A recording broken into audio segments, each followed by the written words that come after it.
नाशिकचा पैलवान हर्षवर्धन सदगीरनं यंदाच्या महाराष्ट्र केसरी कुस्ती स्पर्धेची मानाची गदा पटकावली। 68वी महाराष्ट्र केसरी स्पर्धा यंदा पुण्याच्या वाघोलीत पार पडली। या स्पर्धेत गादी विभागातून हर्षवर्धन सदगीर आणि माती विभागातून सोलापूरचा महेंद्र गायकवाड हे जेतेपदासाठी आमने सामने आले होते। या लढतीत सदगीरनं महेंद्र गायकवाडला पराभूत करून दुसऱ्यांदा महाराष्ट्र केसरी होण्याचा मान मिळवला। याआधी 2019 साली हर्षवर्धन सदगीर महाराष्ट्र केसरी स्पर्धेचा विजेता ठरला होता। हर्षवर्धन हा अर्जुनवीर काका पवार यांचा पठ्ठ्या पुण्यातल्या काका पवारांच्या तालमीत तो सराव करतो। दरम्यान दुसऱ्यांदा महाराष्ट्र केसरीचा किताब पटकावल्यानंतर हर्षवर्धननं मॅटवरच्या कुस्तीतून निवृत्ती घेत असल्याची घोषणा केली।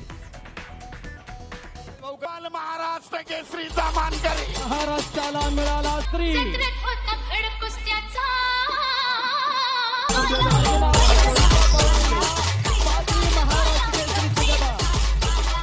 संभाजी महाराज की। एक मिनिट, नाशिक जिल्ह्याला स्वर्गीय कुस्ती सचिन खांदवे सर। महाराष्ट्र केसरीची मानाची गदा दुसऱ्यांदा पटकावल्यानंतर हर्षवर्धन सदगीरनं काय म्हटलंय आपण पाहूया।